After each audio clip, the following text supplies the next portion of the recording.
I just came back from a consult where the client lives in a 1920s home and she's looking to update her full bathroom that is on the second level. There's some plumbing issues that are happening. She has an old cast iron tub, which is amazing, but it might be at its end of its lifespan.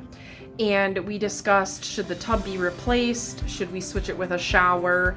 We have to consider that there's a window in the way, and things that we discussed were, can we shift over the window or shift over the tub so that we can make room for a 48-inch shower and then have a cubby section next to the tub for some extra storage. We also discussed flip-flopping the room so that the shower was on the other side of the window, which does have enough space to do a full 36 inches deep, and then putting the vanity and toilet on the other side.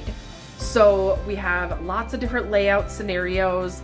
There is also a walk-in closet on the other side of where the tub currently is, and that could allow us to turn the bathtub area past the window and then give some more room if we took up that closet.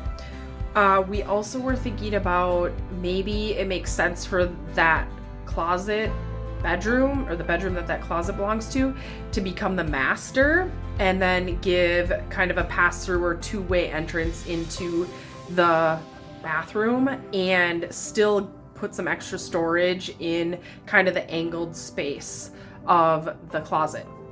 So of course all the finishes need to be updated. It's really a major gut job, but we want to make the space more functional with storage, extra accessories, and then really refresh it, but also keep with the character of the home and not take away those details. So we're going to design different choices as far as the accessories and mirrors and light fixtures that really are period correct. I think that's one of the bigger mistakes that people make when they're doing renovations, is they're not looking at what their home actually is.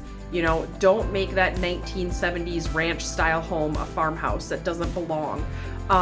Keep with the correct finishes and colors that suit your home. And this client was really excited that we have shared before that the trim work in a house doesn't have to be painted if it's old and vintage. Like, keep that life to it.